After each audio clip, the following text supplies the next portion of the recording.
A paz do Senhor, igreja. Uma satisfação estarmos novamente aqui para podermos meditar em uma porção da palavra do Senhor. Curva a sua cabeça e vamos dedicar esse tempo a Deus. Querido Deus, amado Pai, te damos graças, Senhor, por esse momento.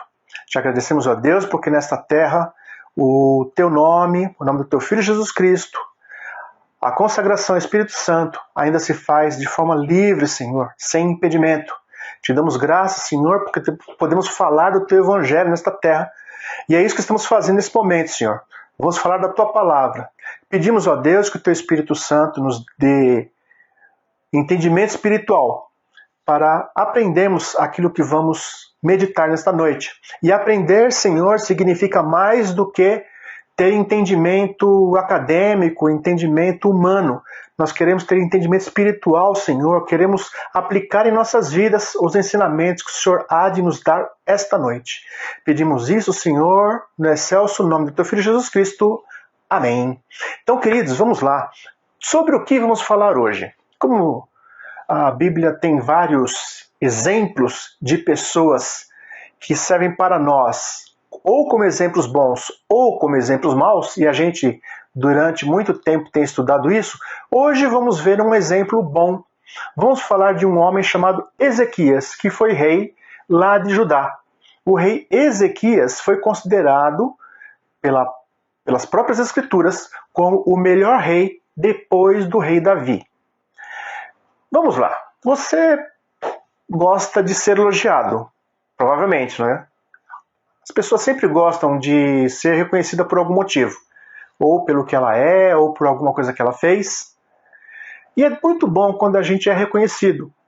Agora, existem certas pessoas que quando fazem algum reconhecimento para nós, isso tem um significado muito mais especial, não é verdade?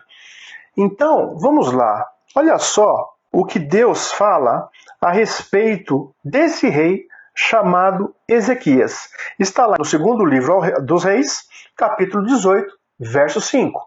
E diz o seguinte: confiou no Senhor, Deus de Israel, de maneira que depois dele não houve seu semelhante entre todos os reis de Judá, nem entre os que foram antes dele. Portanto, dentre todos os reis de Judá, não teve ninguém que foi como semelhante a Ezequias, depois do rei Davi. Então, nenhum deles se assemelhou ao rei Ezequias. O rei Ezequias, a gente pode perceber isso pelo tanto que as Escrituras falam do rei Ezequias. Depois do rei Davi, depois do rei Salomão, o rei que tem mais espaço, digamos assim, na Bíblia é o rei Ezequias. E nós vamos aprender hoje aqui algumas condutas, algumas posições, posturas desse rei que fazem com que ele seja considerado realmente o melhor rei de Israel depois do rei Davi. Ezequias, ele era filho do rei Acás, o rei Acás. Esse rei Acás, infelizmente, como alguns outros reis também ali de Judá, não foi um rei que agradava ao Senhor. O rei Acás não tinha o coração inteiramente voltado para Deus, diferentemente do que ele seria seu filho, Ezequias. Acás era um homem idólatra, ele se deixou levar pela idolatria. Acás, nós podemos ver lá em 2 Crônicas, capítulo 28, verso 24, que diz o seguinte: ajuntou Acás os utensílios da casa de Deus, fê-los em pedaços e fechou as portas da casa do Senhor, e fez para si altares em todos os cantos de Jerusalém. Acás, portanto, foi um rei mau diante dos olhos do Senhor. Foi um homem que fez aquilo que não era agradável a Deus, não dedicou a sua vida ao verdadeiro Deus, ao Senhor Jeová. O jovem Ezequias, seu filho, ele começou a governar juntamente com seu pai quando ele tinha 11 anos de idade. É o que a gente chama de corregente. Ezequias, então, foi corregente porque ele rege, ele reina juntamente. Ele foi corregente de Judá, juntamente com seu pai, a partir dos 11 anos. Quando o seu pai morre, Acas morre, ele tem 25 anos de idade. A partir daí, portanto, ele assume o trono de forma definitiva. Então, ele corregente a partir dos 11 e aos 15 anos ele passa a ser rei definitivamente ali de Judá. E uma coisa é interessante, apesar do pai dele ser idólatra, do pai dele não atentar para as coisas do Senhor, Ezequias era diferente. Ezequias tinha um coração diferente, graças a Deus. Ezequias era um homem que era voltado, o coração dele era inteiramente voltado para o Senhor.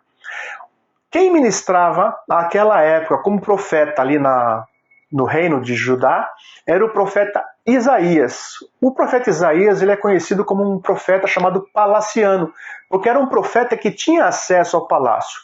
Alguns entendem que, inclusive, o profeta Isaías ele tinha descendência real, ele pertencia à família real. Então ele tinha essa facilidade de entrada, digamos assim, no palácio. Então pode ser que o jovem Ezequias, à época, ele tenha sido bastante influenciado por Isaías. Por isso que ele não levou uma vida de idolatria como seu pai levava. Ezequias, quando ele assume o governo, quando ele assume o poder, ele trata de fazer várias reformas. É interessante que ele, aos 25 anos, já no primeiro ano de governo dele, já manda fazer várias coisas. Uma delas foi restaurar o templo, abrir o templo, limpar o templo, mandar santificar o templo. Para quê? Para que o povo pudesse novamente ter acesso ao templo, para que o templo pudesse voltar a ser, digamos assim, a habitação do Senhor ali, junto ao povo. Ele foi um rei temente a Deus, né? Responsável por grandes reformas, não só religiosas, mas também civis, nós vamos falar daqui a pouco sobre isso. E o segredo de Ezequias, para ter sido esse homem que agradasse, né, ou agradou o coração do Senhor, ele se baseia basicamente em 3 pontos. Primeiro, Ezequias dava ouvidos ao profeta Isaías. Ele constituiu o profeta Isaías, digamos assim, como seu conselheiro. Nós vemos isso lá em 2 Reis, capítulo 19, no verso 6, ou no capítulo 20, verso 1 a 6. Então, esse é um dos pontos. O segundo ponto é que Ezequias resolveu fazer um pacto com o Senhor. Nós temos uma nação, a nação de Judá, que ela está afastada dos caminhos do Senhor.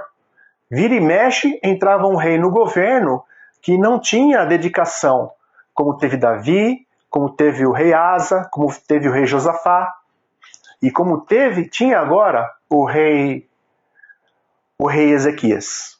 Então ele assume um compromisso, digamos assim, público, de seguir o Senhor, de fazer um pacto com o Senhor. Nós vamos ver isso lá em 2 Crônicas, capítulo 29, versículo 10, onde ele diz o seguinte: agora estou resolvido a fazer aliança com o Senhor, Deus de Israel, para que se desvie de nós o ardor da sua ira. A ira do Senhor ela estava sendo, digamos assim, formada ali sobre os reinos do norte e também sobre o reino do sul. Então Ezequias, percebendo isso, ele assume esse compromisso público de fazer uma aliança com o Senhor, de concitar o povo a andar nos caminhos do Senhor, a tirar todos os ídolos pagãos que havia em Jerusalém.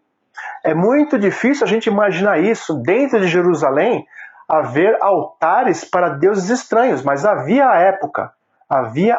Por quê? Porque reis se desviavam dos caminhos do Senhor e permitiam então o levantamento de altares a deuses estranhos dentro da cidade santa de Jerusalém. O terceiro aspecto digamos assim, do sucesso de Ezequias foi que ele, assim que assumiu o governo, ele começou a fazer suas reformas. No primeiro ano de governo, ele já começou a dar início às suas reformas. Assim que assumiu o trono, lá no capítulo 29 de 2 Crônicas, verso 3, vai dizer assim: no primeiro ano do seu reinado, no primeiro mês, olha só, no primeiro ano, no primeiro mês, abriu as portas da casa do Senhor e as reparou. Então Ezequias, eu imagino que enquanto ele era corregente, ele via aquelas coisas, ele via a casa de Deus fechada, ele via aqueles altares a outros deuses, e ele, imagino eu, tinha dentro dele uma certa angústia, né, de ver Jerusalém contaminada por esses ídolos.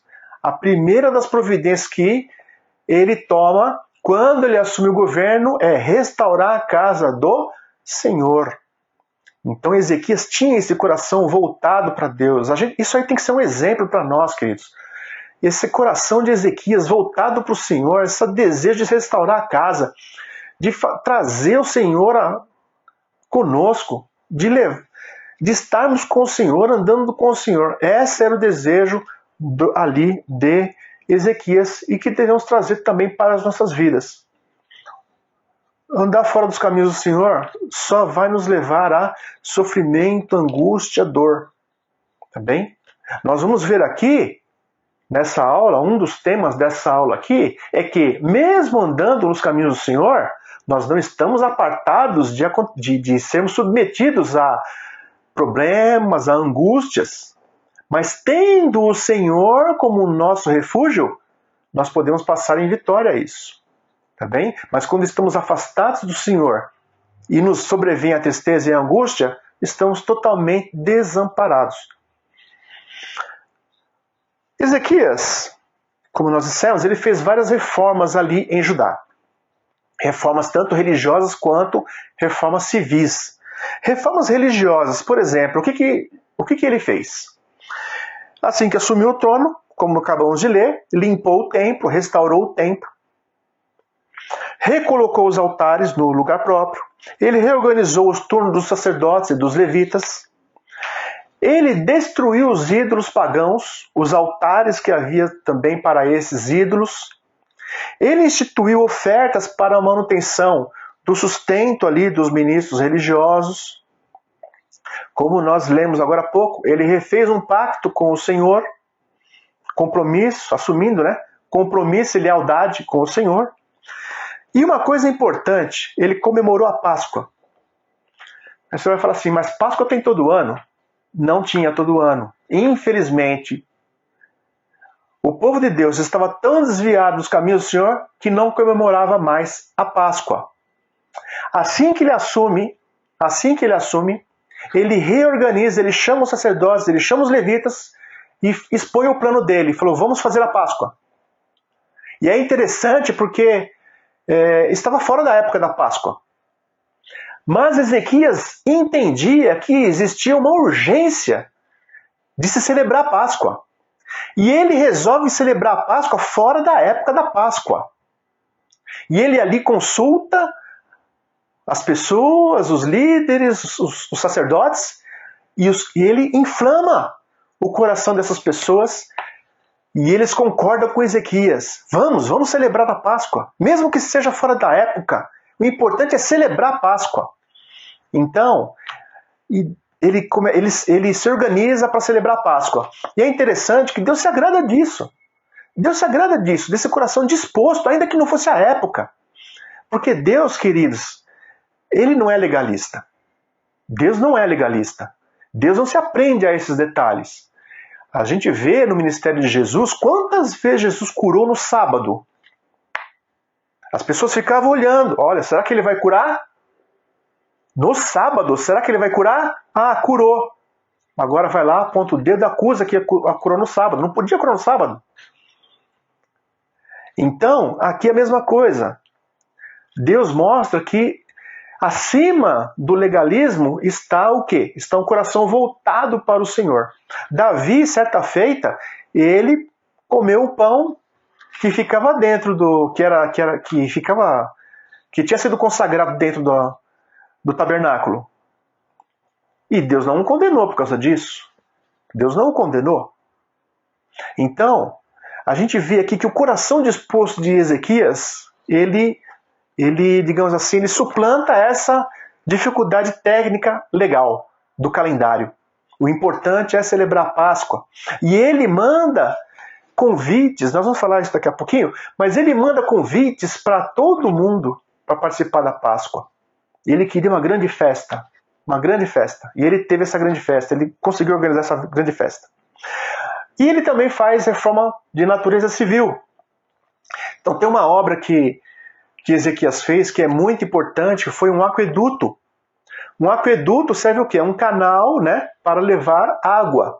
Só que esse aqueduto ele fez dentro da rocha, ele fez um túnel, digamos assim, dentro da rocha. 540 metros, queridos. Uma obra de 540 metros, perfurada na rocha, levando água da fonte que ficava em Gion até o tanque de Siloé. Para quê? Para que Jerusalém tivesse água caso a cidade fosse sitiada. Olha só, além de tudo, era um estrategista, porque ele já tinha percebido que o reino do norte já havia tido dificuldades ali com a Síria e ele começou a se cercar de algumas garantias. Caso sejamos cercados, teremos água, não vamos passar necessidade por falta de água.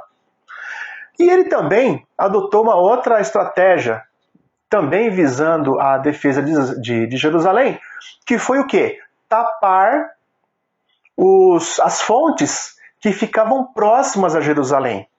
Você vai falar assim, poxa, mas tapar as fontes de água? Sim, para quê? Para que o inimigo, caso o inimigo viesse, ele não tivesse disposição de água para se sustentar. Ou seja, o inimigo seria enfraquecido pela falta de água. Então, a gente vê que Ezequias, ele tinha um coração quebrantado. E por causa de ter um coração quebrantado, ele fazia essas reformas. Porque a pessoa que tem um coração quebrantado, ela muda o ambiente, ela muda as condições. Isso é um reformista. É o que o rei Ezequias era. Ezequias, né, esse exemplo da Páscoa principalmente nos mostra isso, que ele incitou também os líderes a fazer aquilo que havia de necessidade de fazer.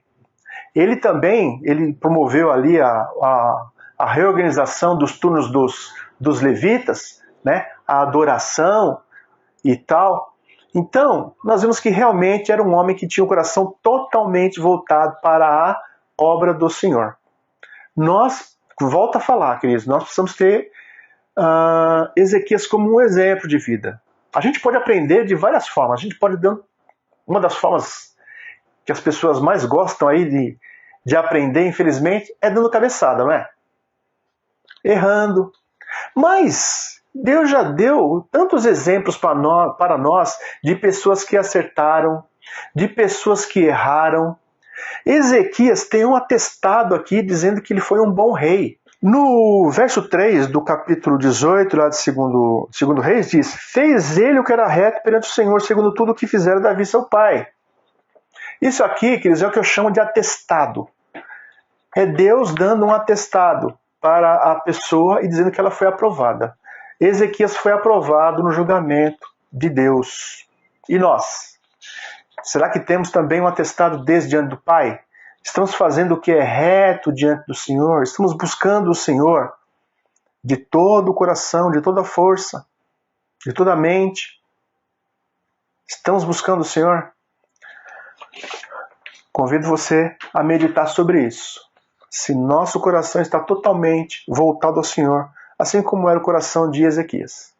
Toda essa conduta do rei Ezequias, ele provocou, na verdade, um reavivamento ali, espiritual de Israel. E um desses motivos foi a celebração da Páscoa.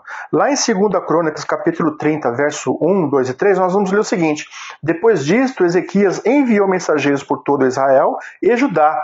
Escreveu também cartas a Efraim e a Manassés, para que viessem à casa do Senhor em Jerusalém, para celebrarem a Páscoa ao Senhor, Deus de Israel. Porque o rei tivera conselho com os seus príncipes e com toda a congregação em Jerusalém, para celebrarem a Páscoa no segundo mês. Porquanto não a puderam celebrar no devido tempo, porque não se tinham santificado sacerdotes em número suficiente, e o povo não se ajuntara ainda em Jerusalém.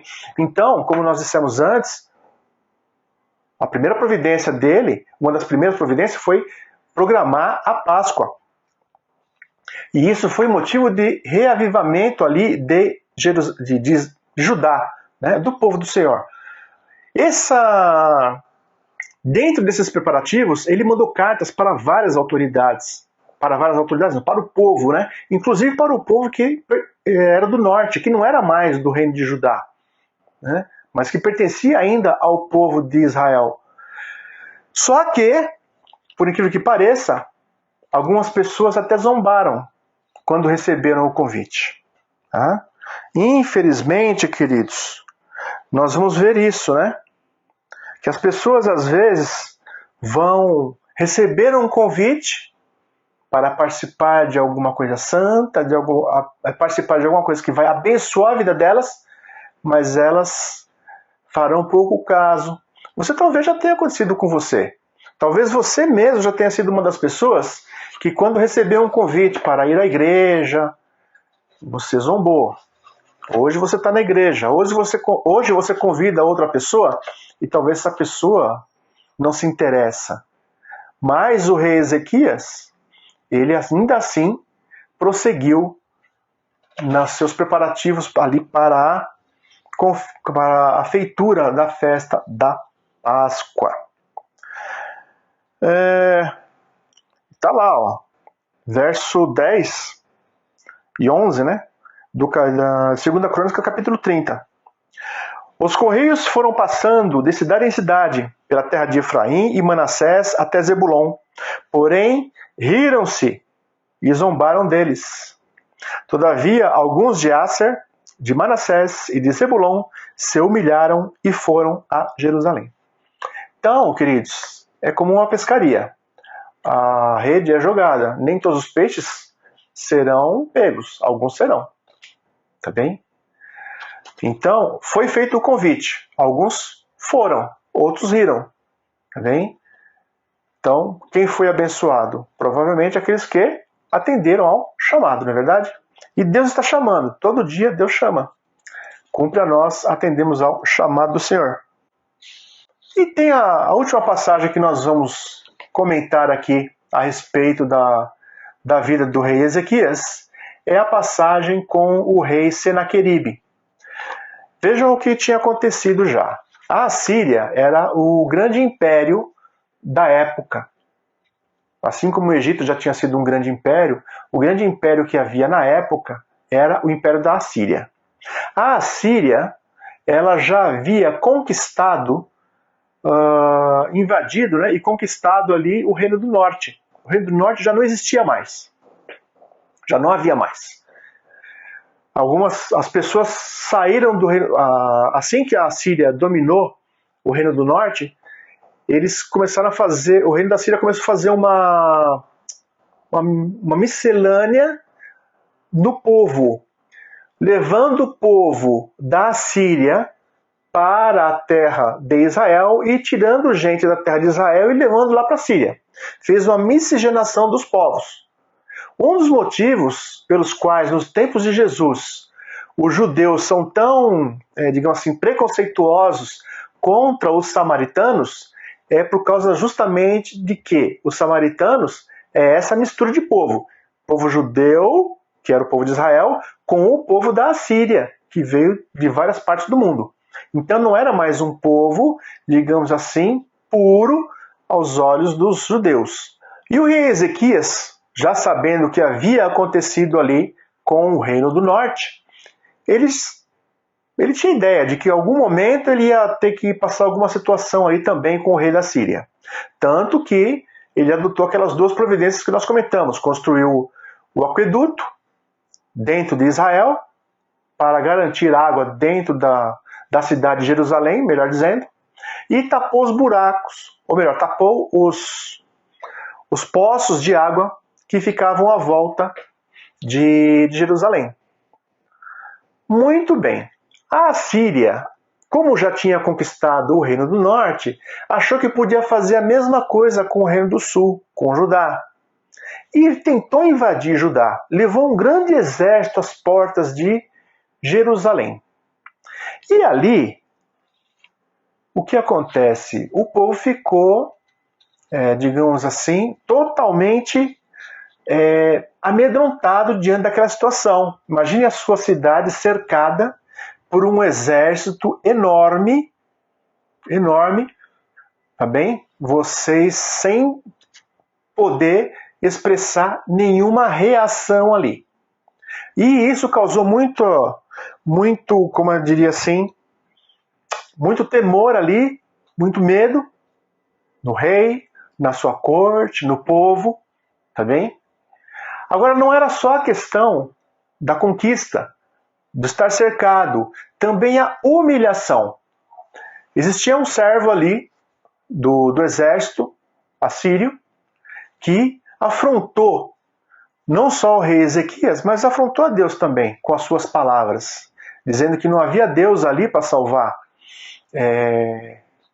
Com outras palavras, né? Dizendo que não havia Deus ali para salvar Ezequias, que Ezequias estava sem Deus. E esse servo, né, Rabsaque, esse oficial do exército assírio, ele começa a afrontar então Ezequias e o Senhor. E lá em 2 Reis, capítulo 18, versos 19 e 20, fala assim: Rabsaque lhes disse: Dizei a Ezequias, assim diz o sumo rei, o rei da Assíria, que confiança é essa em que te estribas? Bem posso dizer-te que teu conselho e poder para a guerra não passam de vãs palavras. Em quem, pois, agora confias para que te rebeles contra mim? Então, diante de todo aquele exército, diante de palavras que afrontavam, tá bem? Ezequias se sentiu enfraquecido. Só que Ezequias, ele sabia a quem recorrer. E lembram-se que nós falamos quem era conselheiro de Ezequias? Profeta Isaías. Alguns dias atrás nós falamos sobre o rei Acasias. Lembram-se que o rei Acasias, rei do norte, ele caiu ali da varanda, ficou acamado, e queria saber se ele ia ser curado ou não. Enviou mensageiros para Ecrom para consultar o deus Baal-zebub. Que diferença, né? Desse rei Acasias para o rei Ezequias. Ezequias sabia quem procurar, ele procurou o profeta do Senhor, ele procurou o profeta Isaías para se aconselhar, para que Isaías tivesse uma palavra ali para ele, de como orientá-lo. E diz assim, capítulo 19 de 2 Reis, verso 2. Então enviou a Eliaquim, o mordomo, e a Sebna, o escrivão, e os anciãos dos sacerdotes cobertos de pano de saco, ao profeta Isaías, filho de Amós. Essa é a atitude certa de um homem temente a Deus. Quando sente angústia, vai buscar quem? Busca quem pode ajudar. Quem podia ajudar ali? Era Deus. Mas quem que era o homem de Deus? O homem de Deus era Isaías. Então ele foi ali buscar a presença de Isaías. Traz Isaías aqui. Quero falar com ele. Preciso muito falar com ele. Tá bem, queridos? Então, para você que está aí na sua casa, está com dificuldade, está com problema, você está procurando o quê para resolver essas dificuldades, esses problemas? Quem você está procurando? Quem você está ouvindo? Você está ouvindo o homem de Deus? É o homem de Deus que está buscando? Não? Pois é. Você tem que buscar o homem de Deus. Tá bem? É o que nós aprendemos com Ezequias aqui. E outra coisa que nós aprendemos também. Ezequias, nós vimos, era temente, era obediente, era fervoroso, e ainda assim passou por tribulação. Então vejam bem que o fato de ser obediente, o fato de ser temente, não isentou Ezequias de passar por esses problemas. Passou por problemas. Só que, qual é a diferença? Aquilo que nós falamos no começo, né? Qual a diferença quando temos Deus e quando não temos Deus? Quando temos Deus, Deus nos dá garantia, Deus nos suporta. Deus nos dá força. Agora, quando não temos Deus, ficamos angustiados e a angústia só aumenta. Então, Deus é o nosso refúgio. A palavra fala isso. Deus é o nosso refúgio. É a nossa fortaleza, é nosso abrigo, é nosso escudo, nosso broquel. Deus é a nossa força. É nele que a gente tem que se refugiar. Queridos, a gente às vezes quer fazer as coisas das nossas próprias mãos, com a nossa própria força, e às vezes, maioria das vezes, nós atrapalhamos, nós nos damos mal. Tá bem? Então, quando tivermos algum problema, quando tivermos alguma dificuldade, o que nós devemos fazer? Nós devemos buscar o Senhor a todo momento. Mas quando vem os momentos de angústia, a gente não pode esquecer Deus. É aí que a gente tem que se apegar a Ele. É aí que tem que se apegar a Ele. E no momento da alegria, é aí que tem que se apegar a Ele também. E em todo momento a gente tem que se apegar a Deus. Não tem outro lugar para nós, queridos. Né? Uma vez, Jesus estava pregando e pregou palavras duras. E aí os discípulos dele, de ouvirem aquela palavra dura, começaram a sair, abandonar Jesus. Aí sobrou alguns ali com Jesus. Jesus olhou para aqueles homens ali e falou assim: e aí, vocês também querem ir embora? Vocês também vão embora? E aí Pedro fala para Jesus, falou: Senhor, só tu tens palavra de vida, vamos para onde? E é assim, queridos, que temos que ser. Temos que nos apegar a Jesus. Temos que nos apegar ao Senhor. Não tem outro lugar para nós. Não tem outra saída. Tá bem?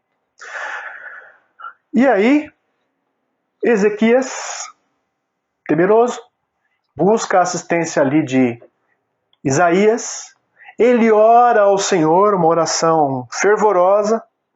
Ele ainda recebe uma carta desse Rabsaqué, uma carta de afronta. Ele vai ao templo, apresenta a carta ao Senhor e ele ora ao Senhor. Tá? Você pode ver isso lá em 2 Reis 19, capítulo 18 e 19 é o centro aqui da nossa história de hoje. E aí ele se rasga ali em oração ao Senhor. E Isaías vem com uma palavra de tranquilidade e diz: o Senhor ouviu tua oração. O Senhor ouviu tua oração. Essa situação não vai prevalecer. O Senhor vai dar um jeito nela.